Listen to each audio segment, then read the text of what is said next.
Lucas capítulo 4, versículo 18 diz: O Espírito do Senhor é sobre mim, pois que me ungiu para evangelizar os pobres, enviou-me a curar os quebrantados de coração, a apregoar liberdade aos cativos, a dar vista aos cegos, a pôr em liberdade os oprimidos, a anunciar o ano aceitável do Senhor. E a igreja diz amém. Amém. Por favor, tome seu assento. Glórias a Deus. Meus irmãos, eu estou feliz por estar aqui. É minha primeira vez participando dessa conferência, e que eu me lembro até mesmo de um culto aqui. Mas eu queria muito estar aqui. Até me senti um pouco ansioso para estar aqui.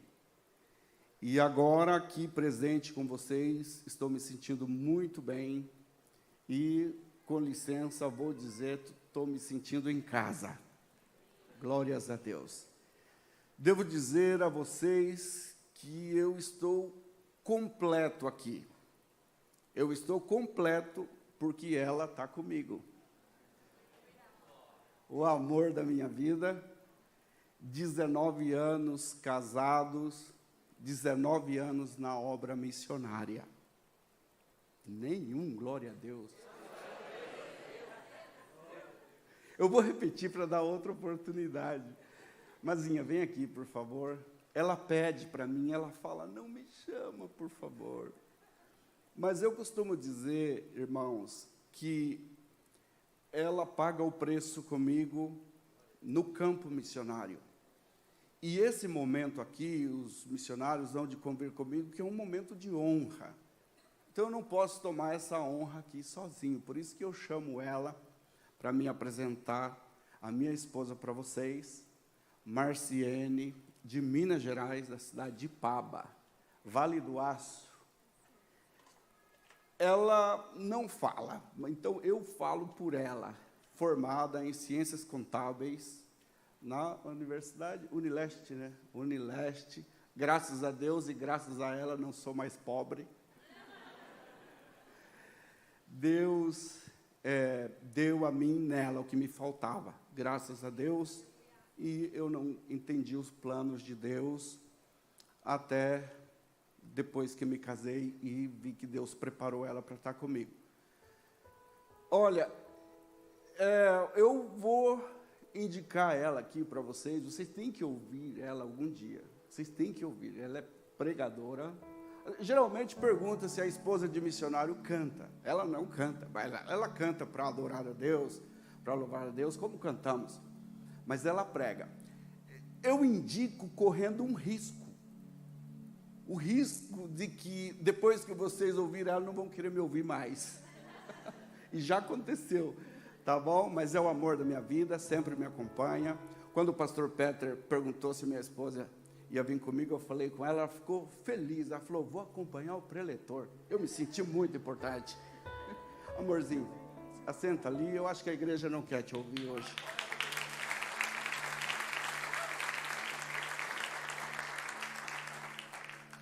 Eu acho que a maioria não ouviu o que eu falei aqui por último. Eu acho que a igreja não quer te ouvir hoje. Quer ouvir? Quer ouvir? Vocês querem ouvir ela cumprimentar vocês? Amém. Promete que vai me ouvir depois que eu ouvir ela? Amorzinho, vem aqui. Glórias a Deus. Acabamos de chegar da América do Norte. Estivemos pregando 3 meses. Pregamos mês de agosto na Califórnia, setembro, em Phoenix, capital do Arizona, outubro, Tucson, uma cidade importante do Arizona também. Fomos para a República Dominicana e Haiti. Acabamos de chegar no Brasil. Esse é o nosso primeiro culto no Brasil, agora dessa vez. Então, vocês vão ouvir a minha esposa, recém-chegando do campo. A paz do Senhor, amada igreja. Amém. É uma alegria, um privilégio estar aqui na Assembleia de Deus de Blumenau, agradeço o pastor Peter, que nos convidou, nos indicou ao ministério. Estamos aqui juntos, sentindo a presença do Senhor, e como que nos antecedeu disse, esse é o melhor lugar para estar nesta manhã, amém? Como vocês já ouviram, meu esposo, no dia 18 de dezembro do ano de 2004, eu disse sim para ele, me fizeram essa pergunta: irás tu com este varão? Lembra da pergunta que fizeram para Rebeca? Claro que eu não me comparo a ela, mas a partir deste momento, Deus nos uniu com um propósito, e eu sou feliz em dizer que já há 19 anos cumprindo este propósito de Deus. Nos amamos e amamos fazer a obra de Deus junto. Amém? E é assim as escolhas de Deus para as nossas vidas. Jovens que estão aqui nesta manhã e que me ouvem, deixa Deus fazer a escolha para a sua vida. E a escolha de Deus é uma escolha acertada. Amém? Deus ha sido fiel nas nossas vidas, já há muitos anos na obra do Senhor. Já me casei, não morei no Brasil quando me casei. Já me casei, meu esposo já estava na ilha Ron Fernandes, no sul do Oceano Pacífico, como missionário solteiro. E já viajei para essa ilha com ele. Saí de Minas Gerais, lugar quente, fui para um lugar gelado e chuva quase todos os anos. Passei bastante mal, fiquei doente por causa da diferença de clima. Mas em tudo Deus ha sido fiel. Nos sustenta, nos dá saúde, nos dá força. Nos respalda em todos os sentidos. Tivemos na Ilha de Páscoa, o pastor Peter ama a Ilha de Páscoa, fala com entusiasmo da ilha, uma ilha abençoada, que hoje é uma obra lá em andamento, que tivemos o privilégio de fundar esta obra. Estivemos trabalhando no Haiti e não para mais, irmãos. Antes de conhecer meu esposo, Deus havia me mostrado um ministério bastante veloz, mas eu não imaginei que fosse tanto.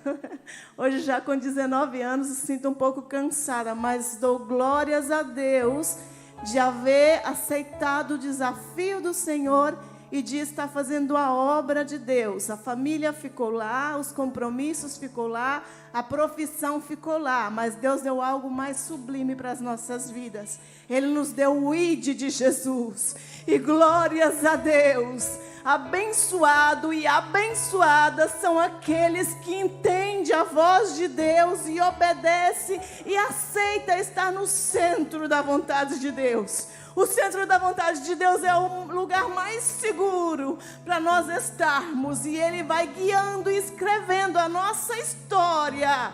E que Deus continue abençoando essa igreja, essa conferência missionária, esse lugar, e que de aqui possa sair muitos missionários, e que Deus continue abençoando Missão Esperança, que está aí com todo ânimo e garra fazendo a obra do Senhor, nessa grande comissão, começada nada mais, nada menos pelo nosso mestre, o Senhor Jesus Cristo. E quem se envolve com missão tem a proteção e a bênção do maior missionário, o Senhor Jesus. Que Deus continue abençoando vocês, em nome de Jesus.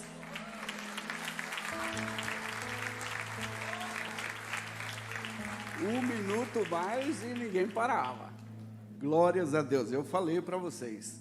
Meus irmãos, ouvindo a minha esposa aqui, eu percebo um pouco eu não sei se é correto falar a acentuação ou o sotaque, já mudou bastante.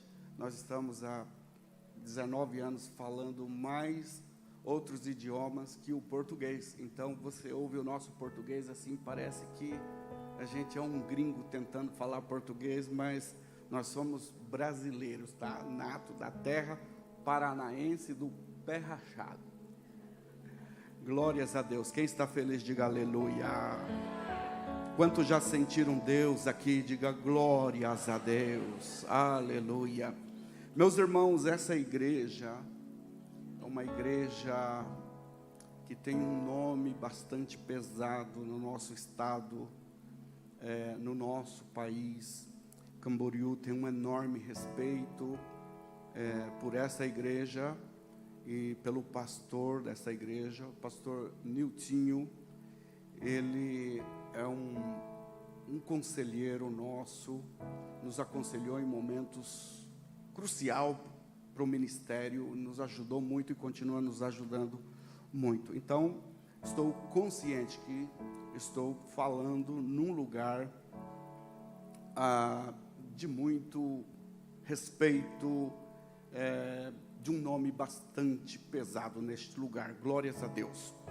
Mas com o coração cheio de paz, cheio de alegria, como lhes falei antes. E, irmãos, feliz por estar aqui numa conferência missionária também. Um prazer conhecer os nobres colegas missionários, pastor Enio, né? Pastor Enio e os outros missionários. Falei para eles que trabalhei no Paraguai também, no quilômetro 8 Mandaú. Fui missionário lá ano 2003. Mas minha trajetória missionária, meus irmãos, começou em 1998, em Foz do Iguaçu. Foz do Iguaçu, Deus nos chamou para a obra missionária e nós aceitamos o chamado de Deus e passei aqui por Camboriú para uma preparação no estágio missionário, que é um seminário de preparação, e devido à necessidade da obra missionária nas ilhas do Pacífico, fui enviado no ano 2000 para a Ilha de Páscoa. Ilha de Páscoa, bem falou o pastor Peter aqui, é a ilha mais remota, ou a ilha mais distante de um continente que existe. O continente mais próximo é o Chile, que está a 3.700 milhas da Ilha de Páscoa. Depois, para frente, nós temos o Tahiti, que é outra ilha, que não é um continente, é outra ilha. É a Polinésia Francesa, composta por 5 arquipélagos. Então, isso faz da Ilha de Páscoa ser a ilha mais distante de um continente que existe. É chamada de umbigo do mundo, Tepito Terrenua, no dialeto Rapa Nui, o umbigo do mundo. E naquela ilha pequena habita 6.000 pessoas, é uma tribo. O nome daquela tribo é Rapa Nui. Rapa significa terra e Nui significa grande. Então, Rapa Nui significa isso, terra grande, uma ilha grande. E, na verdade, não é grande. A ilha tem 18 quilômetros de extensão, 18 quilômetros de comprimento, por 3 quilômetros de largura na parte mais estreita e 10 quilômetros na parte mais larga. Uma ilha triangular. É uma ilha pequena, em 2 horas você consegue dar a volta na ilha de carro. E lá mora aquela tribo. Arqueólogos datam a chegada deles lá antes de 1300 depois de Cristo. Então eles já estão lá há muitos anos, se estabeleceram lá. E no ano 1888, Policarpo Toro, comandante de um navio, chegou naquela ilha num dia de Páscoa. E ele disse: essa ilha vai se chamar Ilha de Páscoa. Mas o nome nativo é Rapa Nui, porque a tribo é Rapa Nui. Os Rapa Nuis, eles são oriundos da Polinésia. Eles moravam numa ilha chamada Riva, e a ilha estava afundando. Quando a maré subia, a maré passava por cima de toda a ilha, e estava levando pessoas, animais, objetos. Então, o rei mandou uns emissários viajar pelo mar para encontrar um lugar seguro para eles morarem. Então, um vidente deles disse: olha, vocês seguem o vento, as estrelas, as nuvens, vocês seguem as correntes do mar e vocês vão chegar num Rapa Nui, numa terra grande. E eles chegaram naquela ilha, se estabeleceram lá, levando suas culturas, suas crenças e estão lá até hoje. Hoje a ilha tem um domínio chileno, a ilha ela pertence ao Chile, mas tem também uma certa autonomia. A ilha está protegida, ela é patrimônio da Unesco, é uma ilha muito cuidada. E Deus nos enviou àquela ilha. Deus deu ao pastor Cezino a visão e o projeto da Ilha de Páscoa. Deus disse para o pastor Cezino, isso está gravado numa mensagem, disse: pastor Cezino, Ilha de Páscoa. E ele disse que procurou no mapa e viu aquele pontinho de terra. E ele viu no mapa o final do Chile, porque o Chile, se considera que o Chile é confins de terra, porque depois do Chile vem a Antártica, é só gelo, é o final do continente. Então ele viu ali uma pontinha de terra e ele perguntou: que lugar é esse? E alguém falou: aqui é Punta Arenas. E ele perguntou: quantos habitantes tem na Ilha de Páscoa? Na época que eu cheguei na Ilha de Páscoa, no ano 2000, tinha 2.850 pessoas. Hoje tem mais de 6 mil. Na época que o pastor Cezino olhou no mapa, tinha menos de 2.850 pessoas. E Punta Arenas tinha 120 mil habitantes. O pastor Cezino disse: entre investir numa ilha com um pouco mais de 2.000 pessoas e investir num lugar com 120 mil pessoas, vamos investir em Punta Arenas.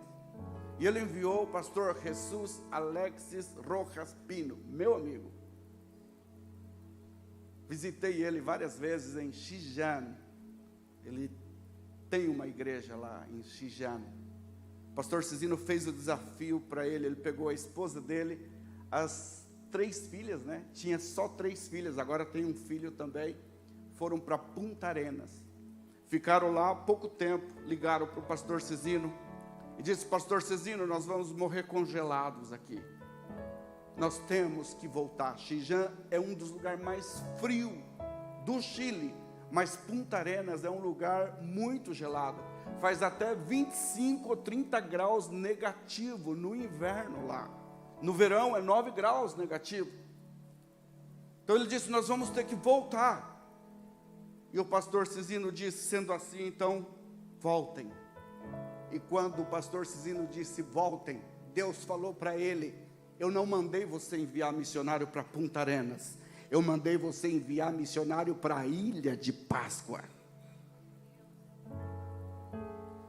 Às vezes, irmãos, a nossa visão, ela é controversa, ela vai na contramão de Deus, e não dá certo, não funciona quando nossa visão vai na contramão de Deus. A minha esposa falou aqui, verdade, o melhor lugar para estarmos é no centro da vontade de Deus. Tenha muito, tenha pouco, mas se Deus te colocou lá, é lá que Deus quer que você esteja, e lá Deus vai te abençoar. Pastor Cezino voltou chorando, e num culto aqui em Camboriú, um culto de domingo, ele chorando, falando da Ilha de Páscoa. Éramos 33 estagiários na época. Ele disse: Deus falou para mim enviar um missionário para a Ilha de Páscoa. E esse missionário é Urias. Quando ele falou: tenho que enviar um missionário para a Ilha de Páscoa, eu pensei em todos, menos em mim. Mas quando ele falou que era eu que ia para a Ilha de Páscoa, meus irmãos, só ficou o meu corpo sentado ali naquele banco. O meu espírito foi para outro lugar e depois de um tempo voltei em si. Então começou a preparação para ir para a Ilha de Páscoa. E eu vou resumir um pouco desse testemunho. Chegamos na ilha e começamos a falar de Jesus, a evangelizar a ilha. A ilha, ela... Os Rapanus, eles são pagãos, eles têm o Deus deles, que é o Makmak, eles têm os espíritos deles, que são os Aku-Aku. Aqueles moais, aquelas estátuas que você viu ali, são uns totens, umas estátuas. Aquilo lá se chama moai. Moai significa estátua. Eles têm uma forte crença naqueles moais. Eles acreditam muito. Eles acreditam que a alma de um Rapa Nui, quando morre, ela vai para debaixo da plataforma onde estão aqueles moais. Eles têm essa crença. E muitos deles, até hoje, apesar da ilha já estar cristianizada,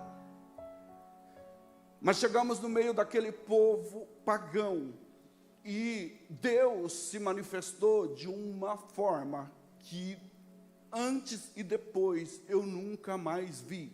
Deus se manifestou na ilha de Páscoa por meio de milagres. No meio de um povo pagão que tem outras crenças, então Deus manifestou o seu poder, libertando vidas e curando doentes e tratando com aquelas vidas. Então houve as primeiras conversões de almas ali. Eu me lembrei de Paulo quando chegou na ilha de Malta, não foi? Ele chegou, vocês sabem, foi picado por aquela cobra, não morreu. As pessoas esperavam que ele ia morrer, não morreu. Depois foi levado para a casa do pai de Públio, orou. Jesus curou o pai de Públio, e a Bíblia diz que foi levado muitos doentes, e Paulo orou por eles, e muitos deles foram curados. Então Deus se manifestou na ilha de Páscoa por meio de milagres, cura. Foi lá, pastor Peter, que Deus coroou o nosso ministério, o nosso chamado com milagres. E tem um milagre que Deus fez na ilha de Páscoa que eu gosto muito de mencionar, porque foi muito impactante aquele milagre. Eu estava no campo cortando lenha para fazer um curanto. O curanto é uma comida que faz enterrada na terra, ela é enterrado mesmo. Coloca lenha num buraco, a profundidade depende da quantidade de carne que vai cozinhar. Coloca em cima das lenha pedras vulcânicas que não se explodem com o calor do fogo. Queima a lenha, fica as pedras. As pedras ficam muito quentes, se espalha as pedras, tira um pouco de pedra, coloca as bandejas de carne ou carne envolto a folha de bananeira, coloca em cima das pedras quentes e coloca a pedra quente em cima da carne também, coloca mais folha de bananeira e depois tampa com terra. E fica algumas horas lá até cozinhar, depois retira e come. Esse é o curanto, uma comida típica de lá, muito boa. Estávamos cortando lenha para fazer um curanto pelo aniversário do irmão Nico, o irmão Timoteu Nicolás Ica Raua.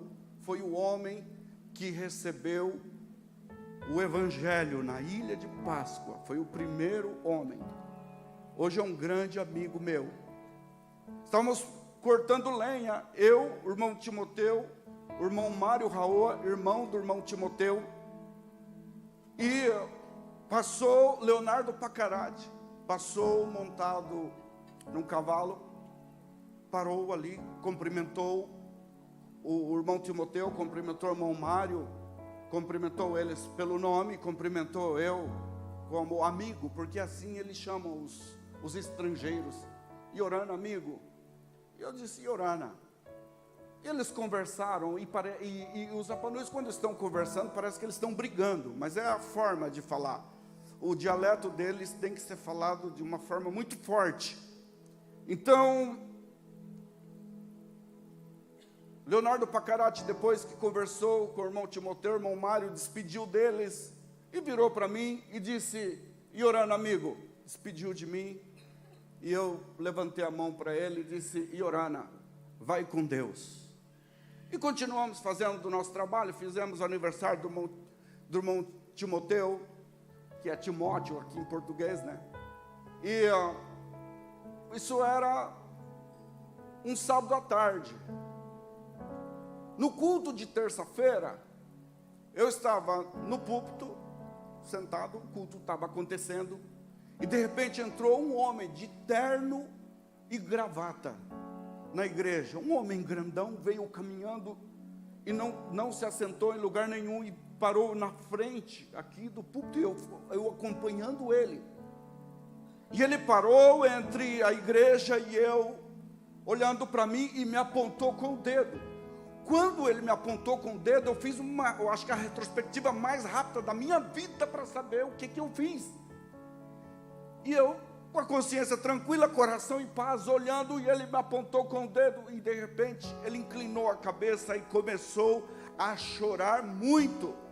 Chorava desconsoladamente. Depois, entre lágrimas, entre uma respiração ofegante por estar chorando, e ele tentando falar engasgado, com as lágrimas, com a respiração ofegante, ele disse: a palavra de Deus está com este homem. Quando ele falou assim, a glória de Deus caiu sobre a igreja. Quando a glória de Deus caiu sobre a igreja, eu senti Deus desceu naquela ilha. Aleluia! E ele disse: eu passei no campo e eles estavam cortando lenha. Eu me lembrei dele. Eu não estava reconhecendo que estava de terno. Ele era um índio montado num cavalo no campo. Ele disse: eu passei no campo, eles estavam cortando lenha. Ele, o irmão Timoteu, o irmão Mário. E quando eu me despedi, esse homem levantou a mão e disse: vai com Deus. E ele disse, e eu fui no meu cavalo, lembrando do que ele falou, pensando no que ele falou. Ele me disse: vai com Deus. E eu comecei a pensar: ir com Deus? Quem é Deus?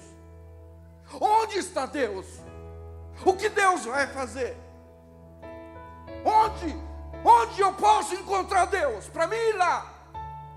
E quando ele estava falando assim, ele disse: Deus falou comigo, Leonardo Pacarati, eu sou o Deus que te saro.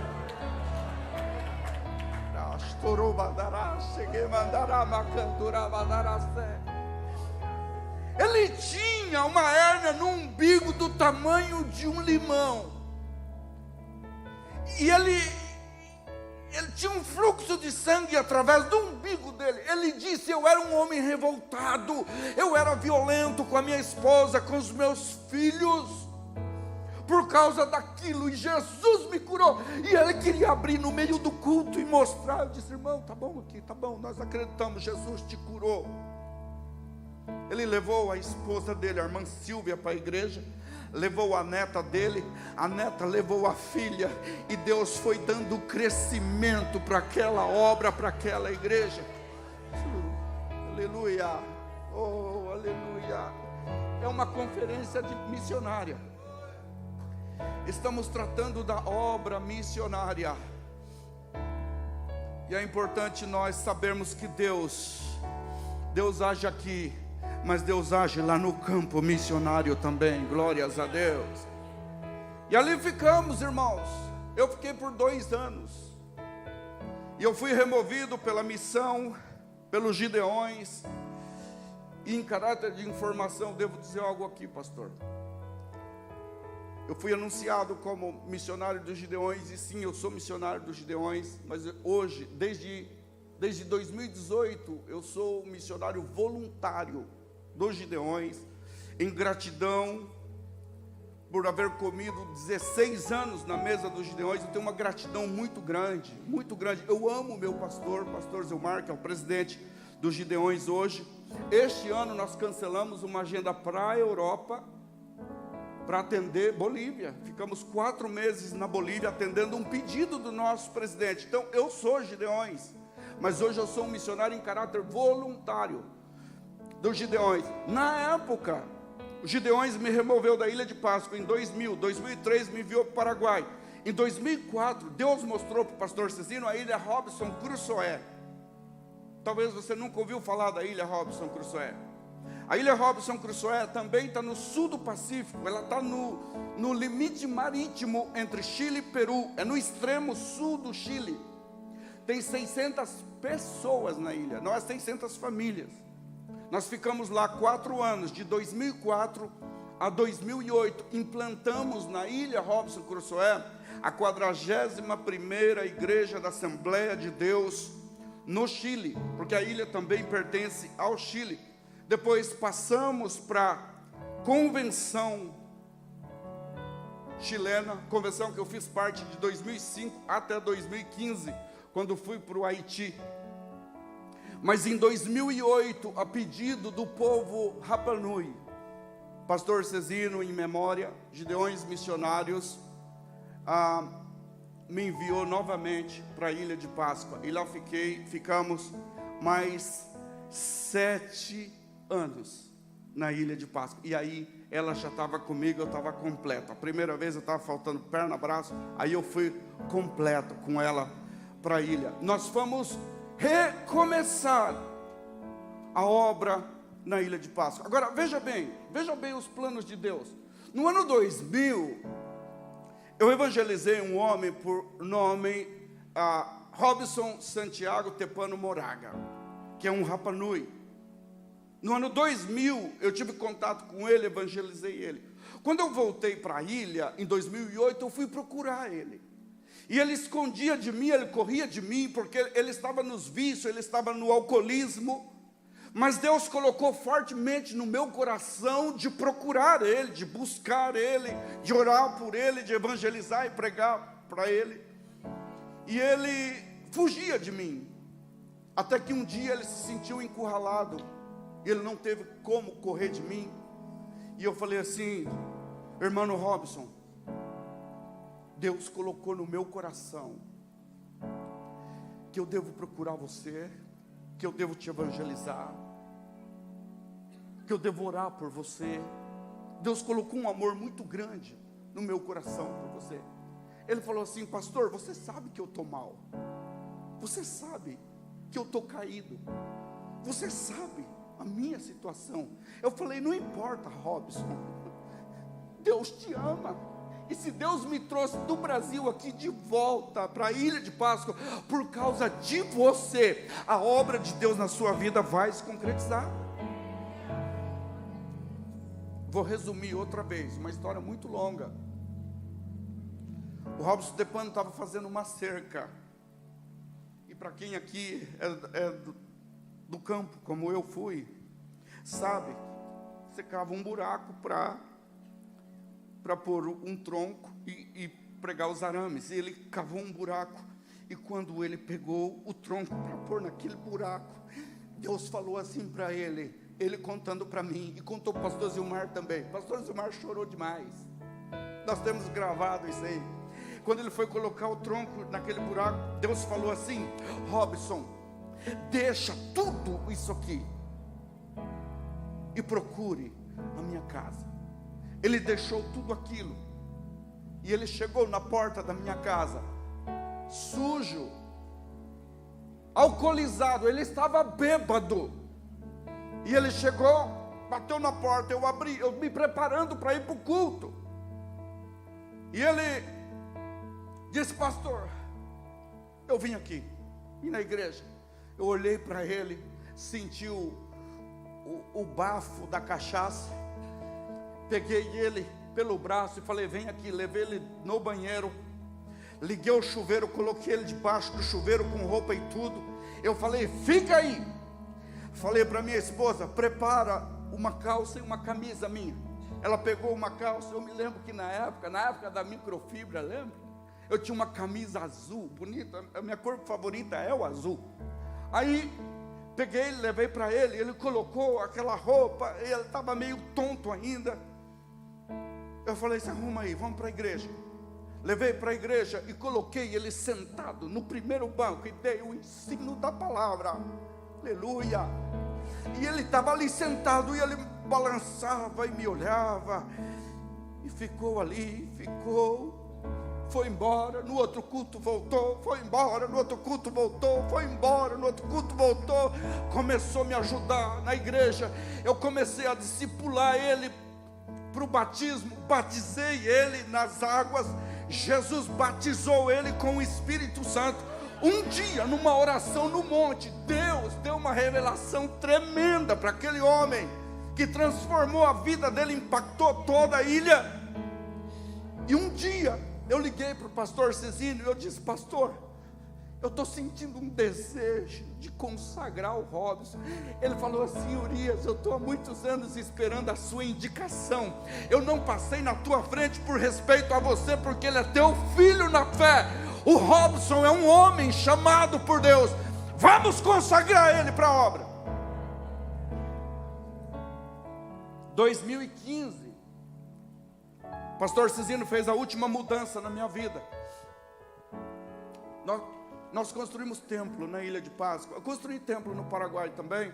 Construí um templo no Haiti, uma escola no Haiti. Depois eu falo isso.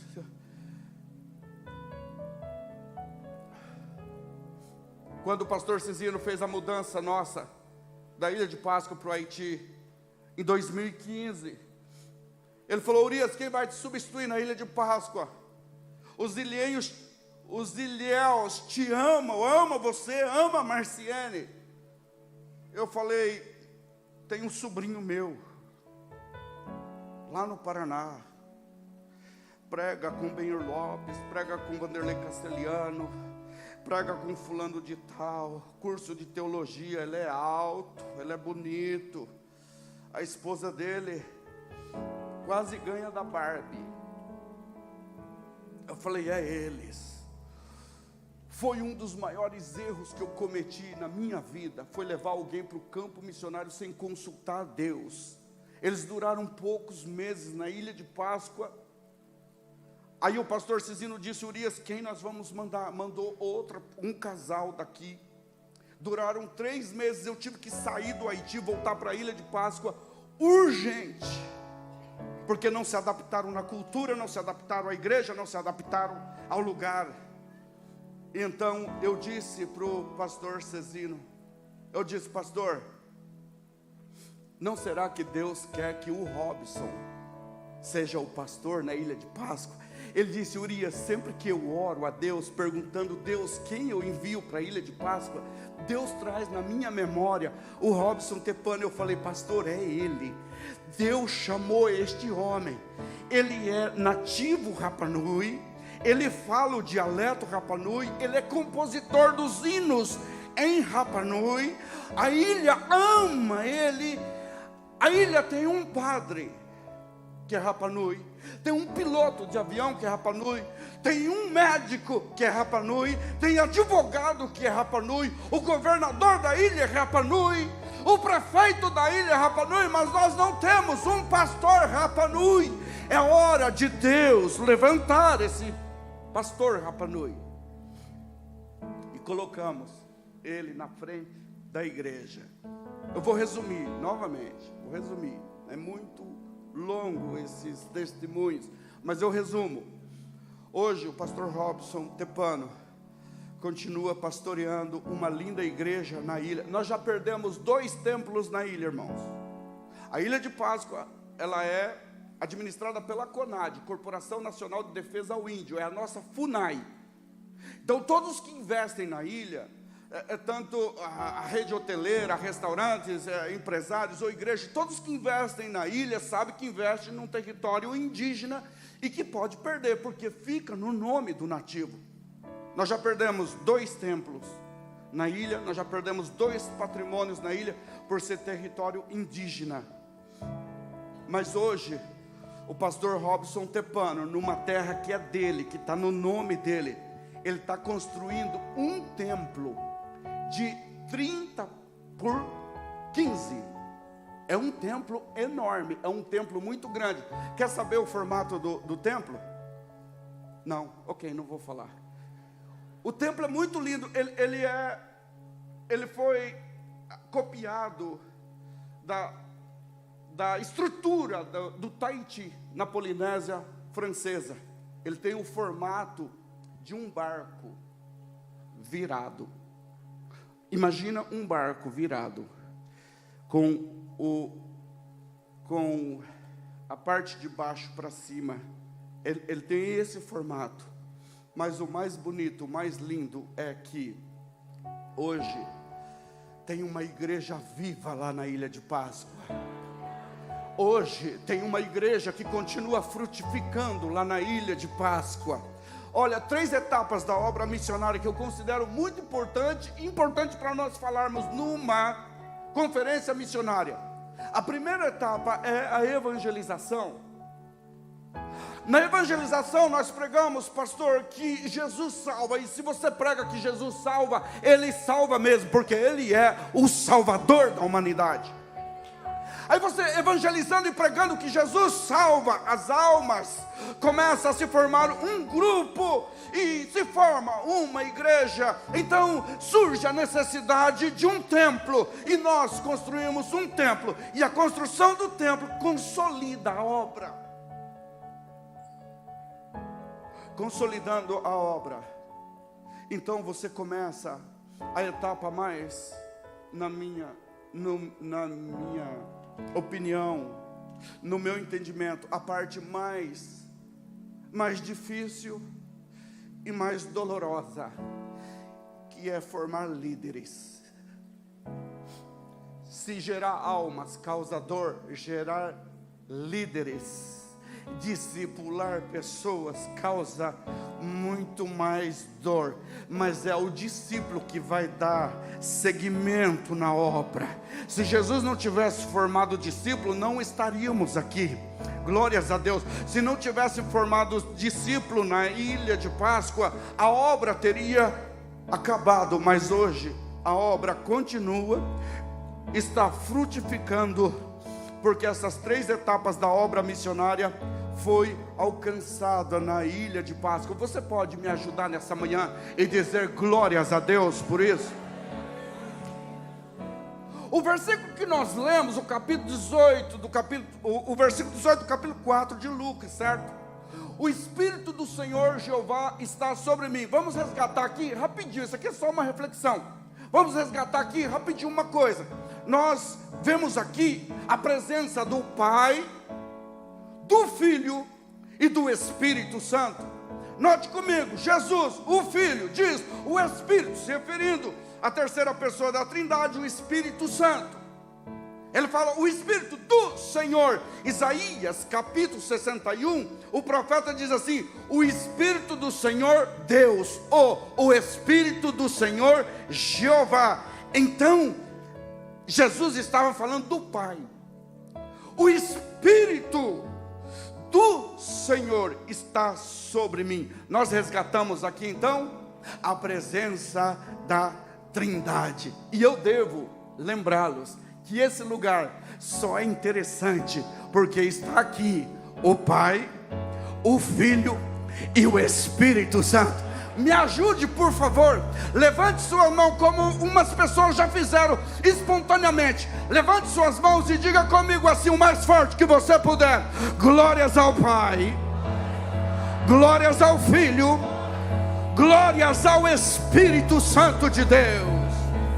Se não fosse a presença da Trindade, este lugar seria até enfadonho, mas porque está aqui o Pai, o Filho e o Espírito Santo, este é um lugar com uma atmosfera diferente, é um ambiente diferente.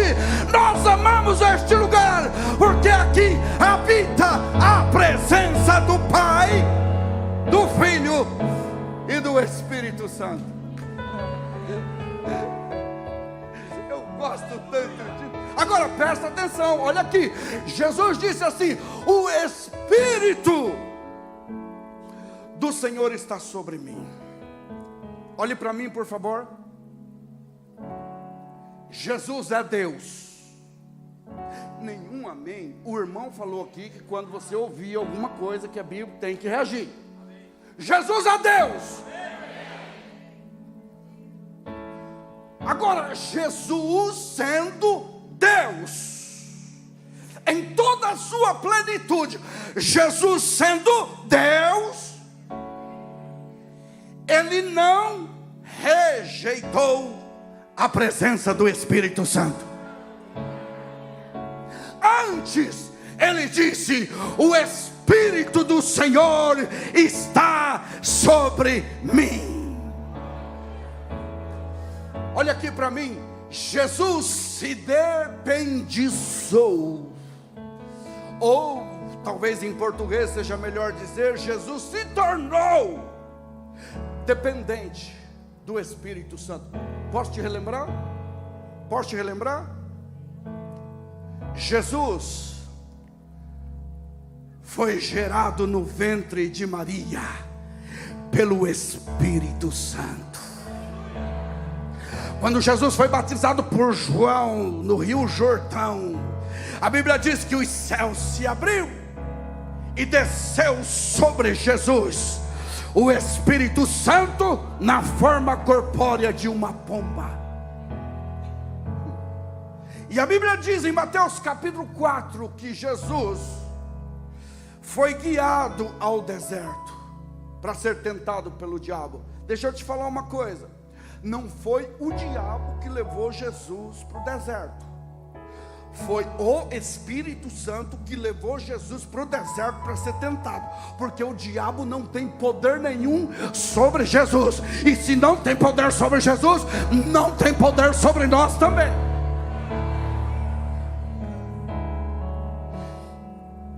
Depois de haver sido tentado pelo diabo e por ter vencido o diabo, a Bíblia diz que Jesus, cheio do Espírito Santo,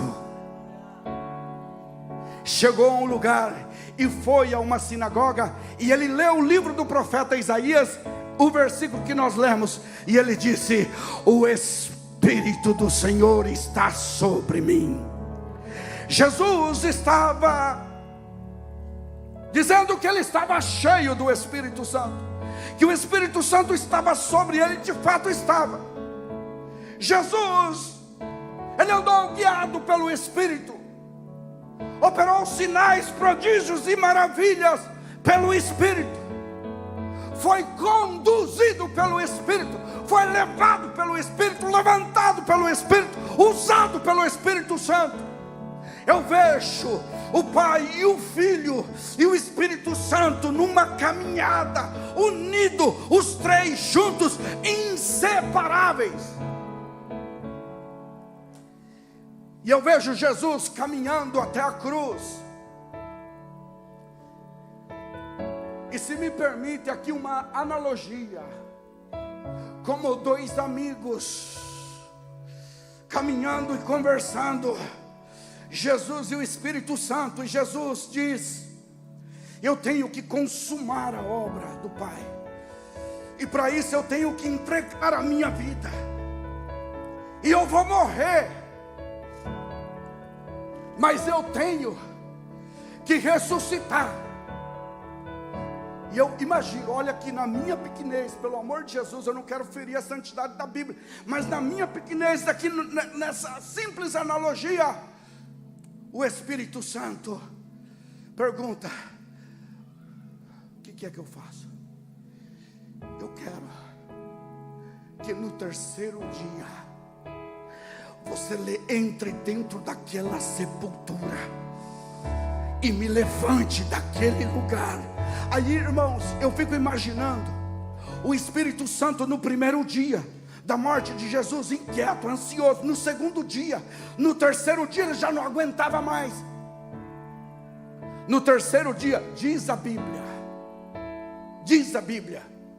no livro de Romanos, no capítulo 8, versículo 11, que o Espírito Santo de Deus ressuscitou a Jesus Cristo de Nazaré, e ele está vivo à destra do Pai.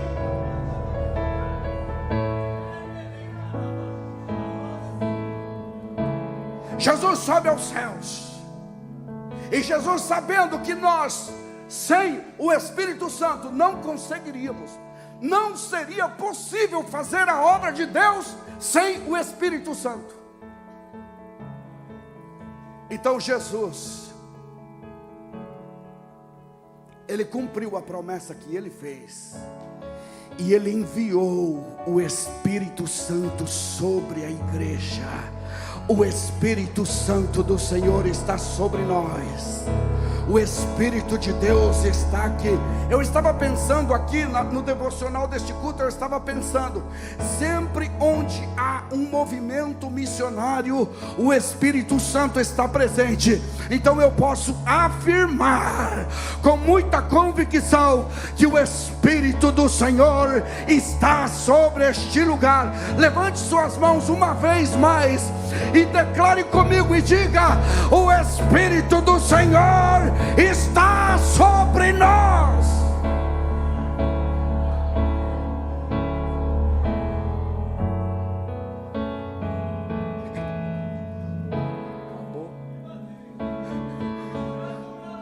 Olha aqui, eu vou terminar.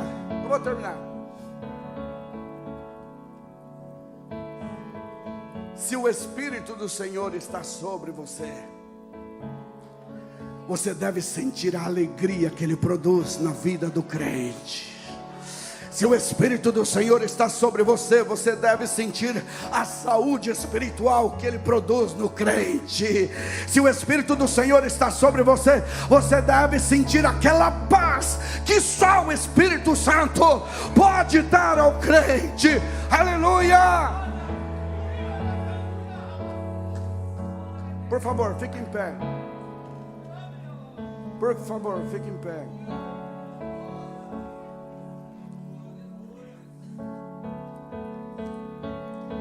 Olha, se eu fosse pregar hoje, eu ia pregar sobre missões na dependência do Espírito. Mas eu ocupei o tempo falando as experiências. Quantos aqui foram abençoados com a experiência? Então, eu não julgo que é perda, porque você veio a essa conferência para ouvir os missionários. Eu sou missionário, irmãos. Eu não sou itinerante, eu não tenho nada contra itinerante. Eu acho que é um ministério muito importante, mas eu sou missionário, então eu tenho que falar sobre missões. Eu tenho que falar sobre a obra missionária. Mas se eu fosse pregar, eu ia pregar sobre missões na dependência do Espírito. Por quê? Vou te dar pelo menos algumas razões. Não vou pregar, só vou falar. Porque é Ele que nos chama. Atos 13, 1, 3. Ele que nos chama. Segunda razão, é Ele que nos ajuda a pregar. Juízes 6, 34. Terceira razão, porque devemos fazer missões na dependência do Espírito. Porque é Ele que convence o homem do pecado, do juízo e da justiça de Deus. Quarta razão, porque é Ele que nos ajuda. Posso só uma breve reflexão, porque isso vai servir para algum missionário. Romanos 8:26 diz que o mesmo Espírito nos ajuda em nossas fraquezas. A palavra ajuda, olha aqui para mim, por favor, eu estou terminando, olha aqui. A palavra ajuda ali é pegar do outro lado com. Olha aqui para mim. Pegar do outro lado com. É como se você fosse pegar esse púlpito, você pegasse de um lado, outra pessoa pegasse do outro lado. Só que o texto aqui está falando que o Espírito Santo nos ajuda em nossas fraquezas. Ou seja, nos momentos de dificuldades, nos momentos em que a carga está muito pesada, nos momentos que parece que nós não vamos poder mais levar o ministério, o Espírito Santo chega e diz: eu te ajudo, eu te ajudo, eu te ajudo, eu te ajudo, irmão, eu te ajudo. Sabe o que o Espírito está dizendo para você nessa manhã? Está difícil, está pesado, está difícil a luta, está pesada a carga. Pega de um lado, que eu pego do outro, e eu te ajudo. Eu acredito que nessa conferência Deus vai descer com um ministério de ajuda aqui. E Deus vai nos ajudar. Deus vai ajudar a Missão Esperança mais uma vez. Deus vai ajudar os missionários mais uma vez. Deus vai ajudar os projetos mais uma vez. E a obra missionária continuará.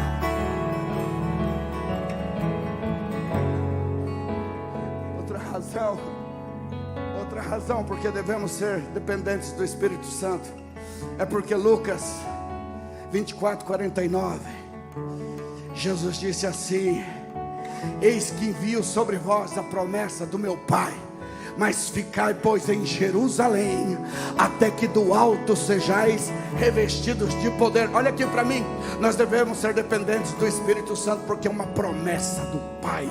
Ele te prometeu, Ele te prometeu, Ele te prometeu, e Ele é fiel para cumprir esta promessa. Sinta-se abraçado pelo Espírito Santo. Levante suas mãos, vai. Sinta-se renovado pelo Espírito Santo. Sinta-se tomado pelo Espírito Santo. Sinta-se cheio do Espírito Santo.